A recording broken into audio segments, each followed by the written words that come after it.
नमस्कार मित्रांनो, मी सारिका. मराठी भयकथा या तुमच्या आवडत्या चॅनलवर माझ्या सर्व प्रिय प्रेक्षकांचे हार्दिक स्वागत.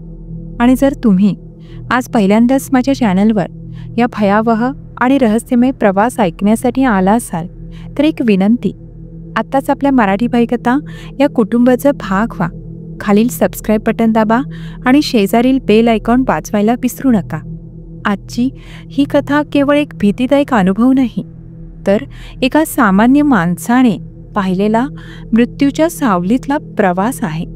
मी तुम्हाला खात्री देते, प्रत्येक क्षणाला तुमचा श्वास अडकेल. त्यामुळे कथा शेवटपर्यंत नक्की बघा. जर तुम्हाला हा थरार आवडला तर व्हिडिओला लाईक करा, हाईप वाढवा आणि आपल्या मित्र परिवारासोबत शेअर करायला विसरू नका. आणि कमेंटमध्ये तुमचं नाव आणि तुम्ही कोणत्या शहरातून हा व्हिडिओ बघत आहात हे लिहायला विसरू नका. चला तर आता आपण वळूया गजानन कुलकर्णी यांच्या आयुष्यातील त्या भयानक रात्रीकडे. माझे नाव गजानन कुलकर्णी.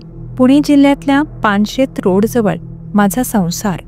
आता माझं वय 75 जवळ आलं आहे. पण ही गोष्ट आहे 1999 सालची. त्यावेळी माझं वय होतं 50. मी नुकताच नोकरीतून स्वेच्छानिवृत्त झालो होतो. शरीर ठीक होतं, पण मनात एक वेगळी काळजी होती जी मला स्वस्थ बसू देत नव्हती. माझी धाकटी मुलगी अनघा, तिचं सासर कोल्हापूरच्या भुदरगड तालुक्यात होतं. लग्नाला जेमतेम 6 महिने झाले असतील. अचानक सावयाचा STD कॉल आला. बाबा, 2 दिवस तरी या, अनघाला काही बरं नाही आहे, तिला तुमची गरज आहे. एका बापासाठी याहून मोठी चिंता कोणती असू शकते. मी कशालाही तयार होतो. पण 1999 साल. मोबाईल नाही, इंटरनेट नाही, गुगल मॅप तर दूरच. प्रवास म्हणजे फक्त ST महामंडळावर आणि नशिबावरचा विश्वास. मला अस्पष्ट आठवत होतं की एकदा लग्नाच्या आधी मी त्या भागात गेलो होतो, पण त्या रस्त्यांची वळणावळणांची आठवण आता धूसर झाली होती. तरीही मी पोचतोच हा आत्मविश्वास स्वतःला दिला आणि मी बॅग भरून पुण्याला निघालो. सकाळी ट्रेन पकडली. दुपारी मिरज गाठलं. तेव्हा रस्त्यांवर जी गर्दी असायची ती आता आठवली तरी हसू येतं. पण मिरजेतून गडहिंग्लजला जायचा रस्ता बदलला होता हे मला माहीत नव्हतं. चौकशी करून मी ज्या ST बसमध्ये बसलो ती मला कोल्हापूर ग्रामीण महामार्गाच्या एका अनोळखी ठिकाणी उतरवून गेली. मी उतरलो आणि काळजात धस्स झालं. आरेवाडी फाटा. घड्याळात 6:30चा काटा फिरत होता. पण वातावरणात इतकं दाट धुकं होतं की वाटत होतं जणू रात्रीचे 11 वाजले आहेत. थंडीची काटेरी हवा अंगावर थेट वार करत होती. तिने माझ्या पाठीच्या कण्यांमध्ये एक थंडगार थरकाप निर्माण केला. समोर फक्त 15-20 फूट अंतर दिसत होतं. त्याहून पुढे फक्त दाट पांढरा गोठलेला अंधार. ती जागा इतकी शांत होती की मला माझ्या श्वासाचा आणि हृदयाच्या धडधडीचा आवाज स्पष्ट ऐकू येत होता. ना कुत्र्यांचं भुंकणं, ना पाळांची सळसळ, ना दूर कुठल्या गाडीचा हॉर्न. जणू ती जागा जिवंत नव्हती, ती निर्जीव होती, एखाद्या थडग्यासारखी. मला आठवतंय, मनात पहिला विचार आला, गजानन, तू चुकलास. मी थरथरत्या हाताने बॅग खाली ठेवली आणि त्या फाट्यावरच्या एकमेव अगदी फिकट पिवळ्या प्रकाशाच्या दिव्याखाली उभा राहिलो. मनात फक्त एकच धागा होता, गडहिंग्लजची शेवटची बस. पण मला काय माहित होतं, बसची वाट पाहताना मी केवळ एका अनोळखी गाडीची नाही तर माझ्या मृत्यूची वाट पाहत होतो. तुम्हाला काय वाटतं, त्या दाट धुक्यात माझ्यासोबत पुढे काय झालं असेल? मी त्या फाट्यावर किती वेळ उभा राहिलो असेल? मी आरेवाडी फाटा या नावाच्या पाटीकडे टक लावून पाहिलं. फाट्याच्या एका कोपऱ्यात एक छोटंसं जुनाट दुकान अर्धवट उघडं होतं, जिथे पिवळकट फिकट बल्ब लोंबत होता. माझ्या मनात प्रचंड भीती असतानाही मला तिथे चौकशी करण्याची हिंमत करावीच लागली. मी त्या दुकानात गेलो. आत एक वृद्ध म्हातारा माणूस स्टूलवर बसला होता. माझा आवाज ऐकून त्याने डोळे उघडले. मी थरथर त्या आवाजात विचारलं, काका, गडहिंग्लजची बस किती वाजता आहे? गडहिंग्लजची शेवटची बस 7:15 म्हणजे 7:15 येते साहेब. तो कोरड्या आवाजात म्हणाला. घड्याळात अजूनही अर्धा तास बाकी होता, पण माझ्या पोटात भीतीचा गोळा तयार झाला होता. कारण बाहेरचं वातावरण तुम्ही फक्त कल्पना करा. डिसेंबरची हाडं गोठवणारी थंडी आणि त्या थंडीसोबत आलेलं दाट धुकं. ते धुकं इतकं जाड होतं की त्याची चव मला जाणवत होती. जमिनीची ओली थंडगार चव माझ्या केसांवर, जॅकेटावर पाण्याचे गोठलेले कण जमा झाले होते. हेडलाईटचा प्रकाशही त्या धुक्यात पसरत नव्हता. जणू धुक्याने प्रकाशाला किळून टाकलं होतं. मी पुन्हा बाहेर आलो. दुकानाच्या दिव्यामुळे आतमध्ये थोडं सुरक्षित वाटत होतं, पण बाहेर आल्यावर त्या निर्जीव शांततेने मला पुन्हा ग्रासलं. आजूबाजूला फक्त उसाची शेतं असावीत, कारण धुक्यात काही दिसत नव्हतं. आणि ती शेतंही इतकी शांत होती की त्यांच्या पानांची सरसळही ऐकू येत नव्हती. मला जाणवत होतं की मी एका अशा जागेवर उभा आहे जी माणसाच्या वस्तीपासून खूप दूर आहे. माझ्या मनात भीतीचं एक चक्र सुरू झालं. जर बस वेळेवर आली नाही तर मी या धुक्यात एकटा काय करणार? या निर्जन ठिकाणी मला कोणी मदत करणारं मिळेल का? वेळेत मुलीकडे पोचायला हवं होतं, पण मी इथे अडकलो होतो. मी पुन्हा एकदा माझ्या घड्याळाकडे पाहिलं. 7 वाजले होते. फक्त 15 मिनिटं. आणि त्याच क्षणी माझ्या अपेक्षेविरुद्ध धुक्यातून एक सावली बाहेर आली. ती सावली हळूहळू चालत फाट्यावरच्या त्या फिकट पिवळ्या दिव्याखाली येऊन उभी राहिली. एक मध्यम उंचीचा, मजबूत बांध्याचा सावळा माणूस. त्याने जाड काळ्या रंगाचं जॅकेट घातलं होतं आणि त्याच्या कपाळावर थंडीतही घाम दिसत होता. त्याचा चेहरा शांत होता, पण डोळ्यात एक वेगळी चमक होती जी या भयान वातावरणाला साजेशी नव्हती. तो माणूस माझ्याकडे वळला. त्याच्या चेहऱ्यावर एक साधं, ओळख दाखवणारं हसू आलं. काका, कुठे जायचंय? या धुक्यात उभं राहणं सुरक्षित नाही, तो म्हणाला.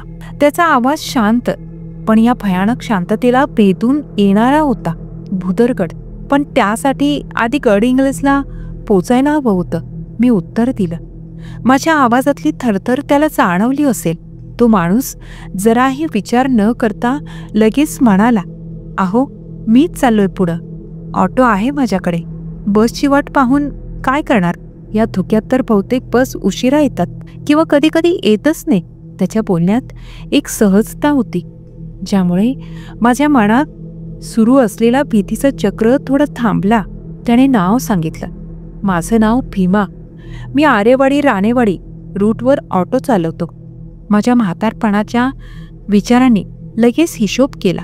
वेळ वाचेल, थंडीपासून बचाव होईल आणि मुलीकडे लवकर पोहोचता येईल.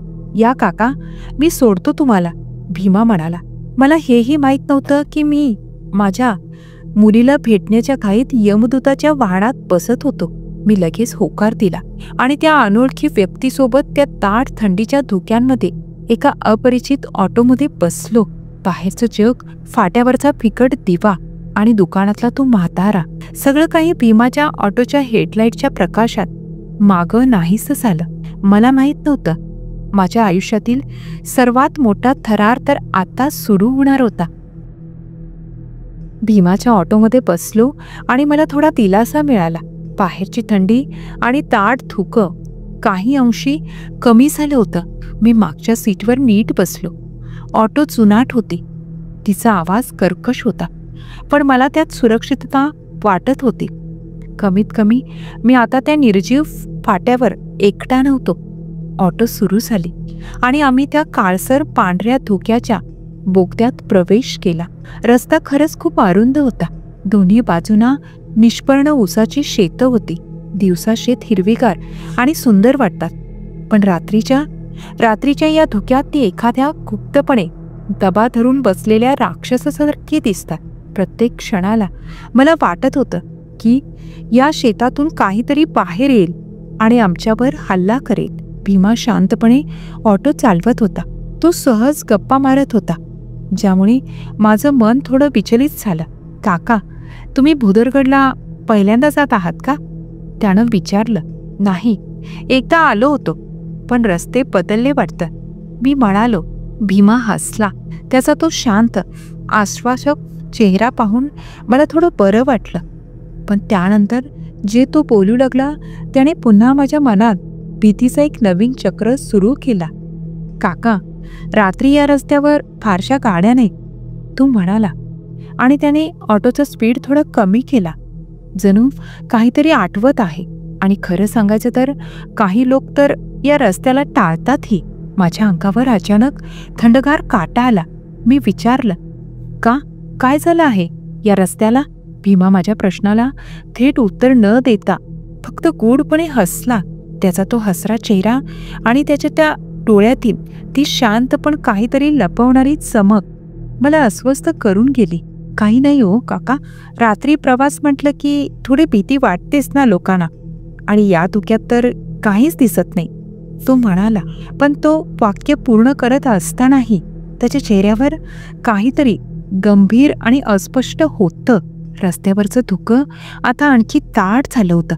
ऑटोच्या हेडलाईट्सचा प्रकाश आता केवळ 5-6 फूट अंतरच प्रकाशित करत होता. त्यानंतर सगळं काही पांढऱ्या भिंतीमध्ये गडप होत होतं. आम्ही हळूहळू पुढे जात होतो. त्या रस्त्यावर ना इतर वाहनांचा हॉर्न, ना माणसाची चाहूल, फक्त जुनाट ऑटोचा खरखर आवाज आणि माझ्या हृदयाची वाढलेली धडधड. भीमा बोलत होता, पण माझं मन त्याला ऐकत नव्हतं. ते फक्त त्या धुक्यामध्ये, त्या उसाच्या शेतांच्या सावल्यांमध्ये काहीतरी अदृश्य धोका शोधत होतं. माझे पाय, जे ट्रेन आणि बसमध्ये बसून आधीच थकले होते, ते आता तणावाने आणि भीतीने जड झाले होते. मला आता गड इंग्लजला कधी पोचतोय याची घाई लागली होती. मी मनातल्या मनात देवाची प्रार्थना करत होतो, देवा काहीही होऊ दे, पण लवकरात लवकर मला या धुक्यातून बाहेर काढ. भीमा सहजपणे एक वळण घेत होता. मला वाटलं आता तो पुन्हा काहीतरी बोलून माझं मन शांत करेल, पण तो वाक्य पूर्ण करणार तेवढ्यात भीमानं अचानक कुठलाही इशारा न देता ऑटो थांबवली. ब्रेकचा तो कर्कश आवाज त्या भयानक शांततेत इतका मोठा घुमला की माझ्या कानाचे पडदे फाटले की काय असं मला वाटलं. मी दचकून सीटवर धडपडलो. काय झालं भीमा, का थांबलास? मी घाबरून विचारलं. समोर काहीच नव्हतं, ना झाड, ना खड्डा, ना रस्ता ओलांडणारा प्राणी, फक्त धुक्याची एक घनदाट भिंत. आजूबाजूला काहीच हालचाल नव्हती. ऑटोचा हेडलाईटही त्या धुक्याला भेदून पलीकडे जात नव्हता. माझ्या अंगावर भीतीचा शहाऱ्यांचा एक वेगळा थर आला. भीमा सीटवरून खाली उतरला. मी पाहिलं, भीमा कोणाशी तरी बोलत होता, पण समोर कोणीच नव्हतं. तो त्या धुक्याकडे लक्ष देऊन मान हलवत होता, जणू तो कोणाशी तरी चर्चा करत आहे किंवा कोणाचे तरी बोलणे ऐकून होकार देत आहे. माझ्या तोंडातून शब्द फुटत नव्हते. भीमाच्या या विचित्र वर्तनाने माझ्या शरीरातील रक्त गोठून टाकलं. माझ्या मनात भीतीचा तिसरा चक्र सुरू झाला. हा माणूस सामान्य नाहीये, या रस्त्यात काहीतरी गडबड आहे. माझी नजर भीमावर खिळली होती. तेवढ्यात भीमाने खिशातून एक बिडी काढली. ती पेटवण्यासाठी काडेपेटी काढली. एक बिडी पेटली आणि त्यानंतर त्याने जे केलं त्याने माझा आत्मा माझ्या शरीरातून बाहेर पडतोय की काय असं वाटलं.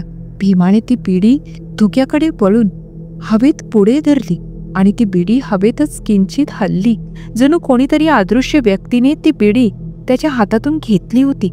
तुटक प्रकाशात बिडीचा तो लाल ठिपका हवेत तरंगताना स्पष्ट दिसत होता. धूर नव्हता, वासही नव्हता, पण लाल ठिपका तो माझ्या डोळ्यांसमोर हवेत लटकलेला होता. माझी छाती आता वेगाने धडधडत होती. माझ्या मनात एकच किंकाळी होती, इथून पळून जा, आत्ताच्या आत्ता. पण भीतीने माझे पाय आणि हात गोठून टाकले होते. भीमा ऑटोच्या बाहेर उभा होता. समोर दाट पांढरं धुकं आणि त्या धुक्यात आधांतरी तरंगणारा बिडीचा लाल ठिपका.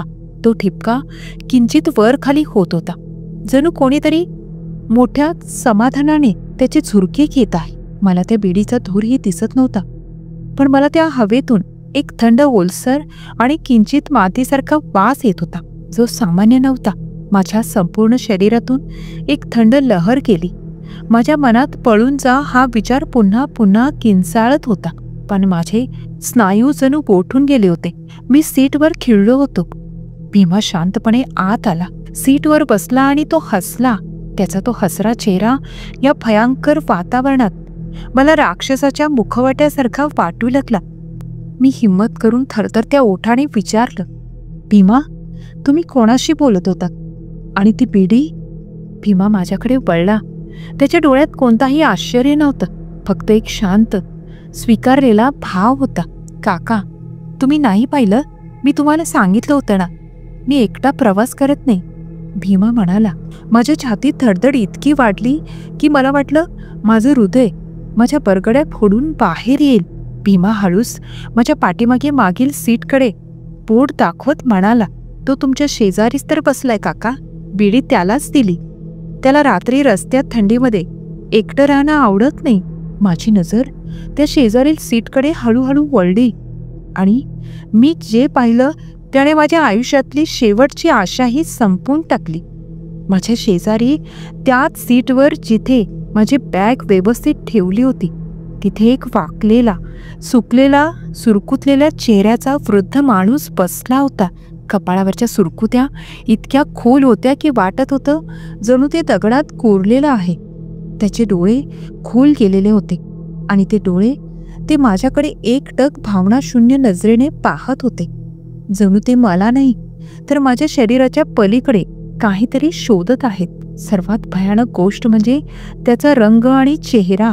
त्याची त्वचा निळसर पांढरी पडली होती आणि ओठ कोरडे फिकट जांभळ्या रंगाचे झाले होते.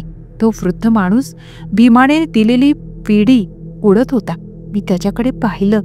त्याने खोल श्वास घेतला, पण त्याच्या तोंडातून किंवा नाकातून धुराचा कणही बाहेर आला नाही. तो बिडी आतल्या आत जळून राख होत होती, पण धूर तो नव्हताच. मी अक्षरशः गोठून गेलो होतो. माझे हातपाय जागेवरून हलत नव्हते. माझ्या संपूर्ण शरीरावर भीतीची एक थंड गोठलेली कवच चढली होती. भीमा शांतपणे हसला. त्याने ऑटो पुन्हा सुरू केली. काका, काही लोकांना रात्री सोबत हवी असते, एकटं प्रवास सहन होत नाही.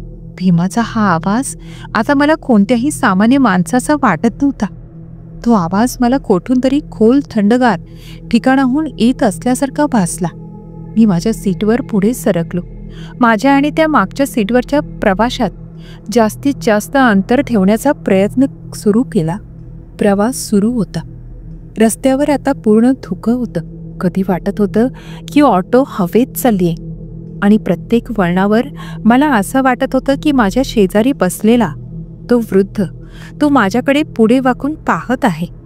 मी त्याला पुन्हा पाहायची हिंमत करत नव्हतो, पण तरीही मी माझ्या मनाला शांत ठेवू शकलो नाही. मी एकदा भीत भीत पाहिलंही. वृद्ध अजूनही शांतपणे बसला होता. त्याच्या डोळ्यातली ती एकटक रिकामी नजर माझ्यावर खिळली होती. आणि मग तो क्षण आला ज्यामुळे माझा थरकाप उडाला. एक मोठं वळण घेतल्यानंतर रस्त्यावर बाजूला असलेल्या एका घराचा मंद फिकट प्रकाश क्षणभर भीमाच्या चेहऱ्यावर पडला आणि त्याच प्रकाशात माझ्या लक्षात आलं शेजारील सीटवर बसलेल्या वृद्धाचे प्रतिबिंब. मी ते पाहण्याचा प्रयत्नही केला, पण त्या वृद्धाचं प्रतिबिंब कुठेच नव्हतं. म्हणजे तो तिथे होता, पण त्याची सावली नव्हती. सामान्य माणसाची सावली प्रकाशात दिसते, पण त्याची सावली नव्हती. माझ्यासाठी ती मृत्यूच्या अस्तित्वाची अंतिम आणि भयानक खात्री होती. माझे हात आपसूक सोडले गेले. मी डोळे मिटले आणि मनातल्या मनात थरथरत्या आवाजात माझ्या संपूर्ण कुटुंबाच्या आणि मुलीच्या रक्षणासाठी प्रार्थना सुरू केली. जय भवानी, जय भवानी. माझ्या तोंडातून फक्त हेच शब्द बाहेर पडत होते आणि ऑटो त्या धुक्यात वेगाने धावत होती. मला माहीत होतं माझा पुढचा क्षण काय असेल हे फक्त वर्षा देवाच्याच हातात आहे. माझे डोळे बंद होते, हात सोडलेले होते. ऑटोच्या आत मला माझ्या श्वासाचा आवाज स्पष्ट ऐकू येत होता. मी फक्त मनातल्या मनात प्रार्थना करत होतो. माझी मुलगी अनघा, तिची काळजी घे देवा. मला आता फक्त यातून बाहेर काढ. बाहेर दाट धुकं आणि माझ्या शेजारी सावली नसलेला तो प्रवासी. हे चित्र माझ्या मनात कायमचं कोरलं गेलं होतं. प्रत्येक क्षण मला युगासारखा वाटत होता. अखेरीस मला काहीतरी सामान्य जाणवलं. दूर कुठेतरी एका शहराच्या दिव्यांचा फिकट पिवळा प्रकाश धुक्याच्या पांढऱ्या चादरीला छेदून येत होता. थोड्या वेळात रस्त्याच्या दोन्ही बाजूला दुकानं दिसू लागली. माणसांची अस्पष्ट चाहूल जाणवली. मी श्वास घेतला आणि मला सामान्य हवेचा, मातीचा आणि थोड्याशा धुराचा वास आला. माझ्या मणक्यातून गोठून राहिलेला तो गोळा अचानक सुटला. भीमाने शांतपणे ऑटो थांबवली. काका, आपण आता गडहिंग्लजला पोचलो आहे, तो नेहमीच्या शांत स्वरात म्हणाला. मी अक्षरशः पळत ऑटोमधून उतरलो. मला तिथून एका क्षणात दूर जायचं होतं.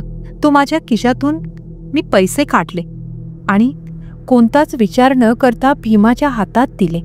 माझी बॅग खाली ठेवली होती, ती मी पटकन उचलली. माझ्या पायात अजूनही थरथर होती. मी पैसे दिले आणि भीमा ऑटोमध्ये बसून माझ्याकडे पाहत हसत होता. पण माझी नजर आपोआप मागील सीटवर गेली. मी भीतीने गोठून गेलो. मागील सीट पूर्णपणे रिकामी होती. मी काही सेकंद टक लावून पाहिलं. तो वृद्ध माणूस तो तिथे नव्हताच. ऑटोची कोणतीही हालचाल न करता, कुठलाही आवाज न होता, तो केवळ शून्य झाला होता. जणू तो कधी तिथे बसलाच नव्हता. मी भीमाकडे पाहिलं. त्याच्या चेहऱ्यावरचे हास्य गूढ आणि शांत होतं. भीमाने मान हलवली आणि कसलाही आवाज न करता हळुवारपणे ऑटो स्टार्ट केली. ती ऑटो त्या शहरातील दिव्यांच्या प्रकाशात काही सेकंद थांबली आणि मग हळूहळू धुक्याच्या अवशेषांमध्ये पुन्हा गायब झाली. मी माझ्या पायातली शक्ती गमावली. मी तिथल्या मुख्य बाजारात उभा होतो, जिथे सामान्य लोक होते, आवाज होते, पण माझ्या अंगावरचा थंडीचा गोळा जात नव्हता. काय झालं होतं हे मला समजत नव्हतं. माझ्या मनात एकच प्रश्न घुमत होता, तो कोण होता आणि भीमा कोण होता? त्या बाजारात मला एक छोटी उबदार पिवळ्या बल्बच्या प्रकाशाची चहाची टपरी दिसली. मी स्वतःला कसाबसा सावरत तिथे बसलो. चहावाल्याने गरम गरम चहाचा कप माझ्यापुढे ठेवला.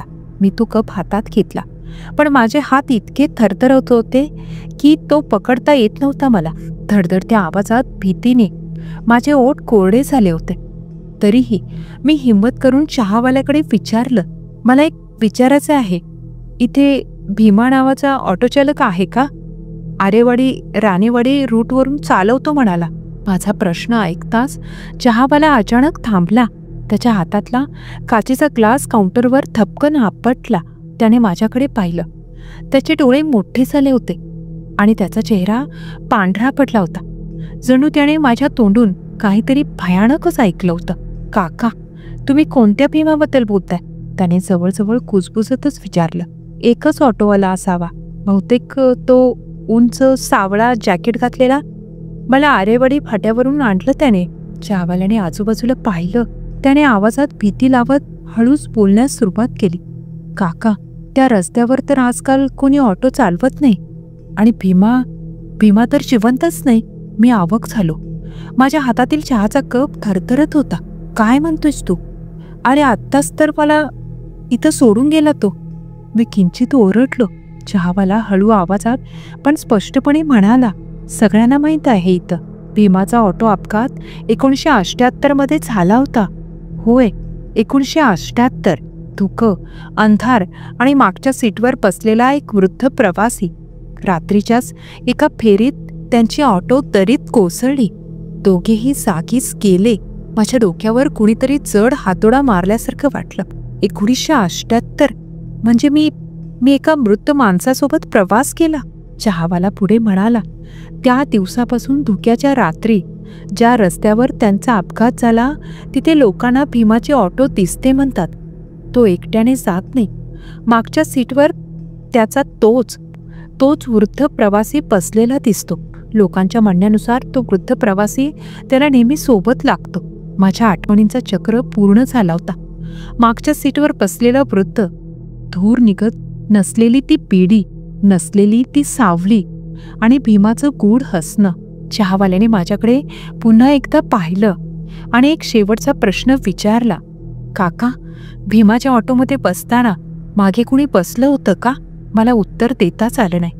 माझ्या डोळ्यात पाणी जमा झालं. माझ्या चेहऱ्यावर भीतीची एक भयानक रेषा उमटली. चहावाला हळूच म्हणाला, समजा देवाने तुमचं रक्षण केलं, नाहीतर त्या दोघांसोबत तुम्ही पण धुक्यात गायब झाले असता. मी दचकून मागे वळलो. जिथे ऑटो थांबली होती तिथे रस्ता काळा धुक्यात मिसळलेला दिसत होता. ज्याच्यासोबत मी प्रवास केला तो माणूस नव्हताच, तो मृत्यू होता, जो मला सोबत घेऊन जायला आला होता.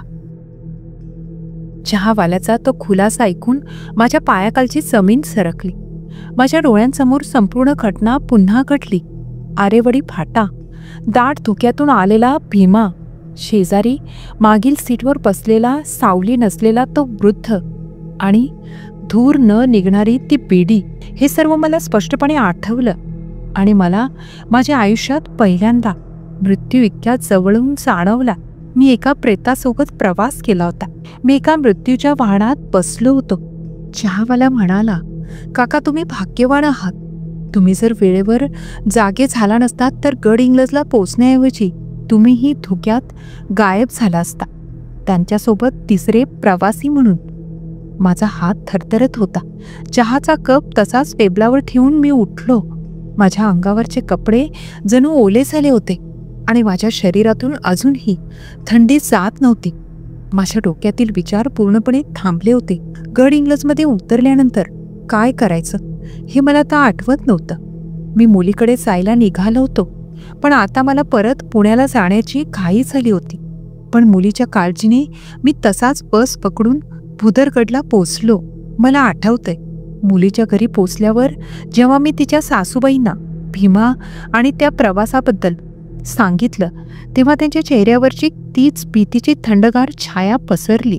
त्या भागात भीमाच्या अपघाताची आणि त्याच्या भूताची कथा आजही लोकांना माहीत आहे. त्यांनी मला सांगितलं, बापरे, तुम्हाला देवाचा आधार होता म्हणून तुम्ही वाचलात. ती रात्र आणि तो प्रवास, मी त्या रात्रीनंतर कधीच त्या मार्गाने गेलो नाही. माझ्या मुलीने आणि जावयाने नंतर मला दुसऱ्या सुरक्षित मार्गाने पुण्यात सोडलं. आजही मी जेव्हा माझ्या नातवंडांना ही कथा सांगतो तेव्हा त्यांच्या डोळ्यात मी तीच भीती पाहतो जी मी त्या रात्री अनुभवली होती. मी आजही ठामपणे सांगतो, माझ्या शेजारी बसलेला तो वृद्ध ज्या क्षणी मला दिसला त्या क्षणी मला माझ्या आयुष्यातील मृत्यूची सावली दिसली होती. आणि ती सावली आजही मला रात्रीच्या वेळी रस्त्यावर दिसणाऱ्या प्रत्येक अनोळखी ऑटोच्या हेडलाईट्समध्ये जाणवते. या घटनेने माझ्या मनात कायमस्वरूपी एक गोष्ट कोरून ठेवली आहे. रात्रीच्या प्रवासात अनोळखी लोकांवर विश्वास ठेवू नका, कारण काही लोक नसतात. हादरवून टाकणारी कहाणी, बरोबर ना मित्रांनो? 1999 सालच्या त्या काळ रात्री गजानन कुलकर्णी यांनी जो अनुभव घेतला त्याने सिद्ध केलं की आपल्या आसपास आजही अशा अनेक गोष्टी आहेत ज्या आपल्या तर्कापलीकडील आहेत. तुम्हाला या संपूर्ण कथेतला सर्वात भयानक क्षण कोणता वाटला आम्हाला कमेंट्समध्ये नक्की सांगा. तुमच्या प्रतिक्रिया वाचायला आम्हाला नक्कीच आवडेल. जर तुम्हाला भीमा आणि त्या अदृश्य सहप्रवाशाच्या गूढतेने खिळवून ठेवलं असेल तर लगेच लाईक बटन दाबा. हा व्हिडिओ तुमच्या मित्रपरिवारासोबत शेअर करा, जेणेकरून त्यांनाही या थरारक अनुभवाचा भागीदार होता येईल. आणि अशाच अंगावर काटा आणणाऱ्या मराठी भयकथांसाठी आपल्या मराठी भयकथा चॅनलला सबस्क्राईब करायला विसरू नका. आता आपण त्या मित्रांची नावे घेऊयात ज्यांनी आमच्या मागील कथेवर लाईक आणि कमेंट करून आम्हाला पाठिंबा दिलात.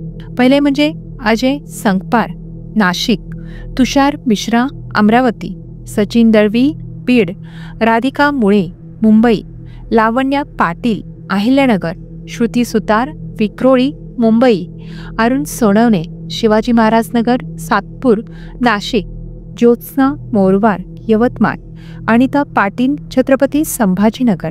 तुम्हा सर्वांचे मनापासून आभार. लवकरच भेटूया एका नव्या भीतीदायक आणि रहस्यमय कथेत.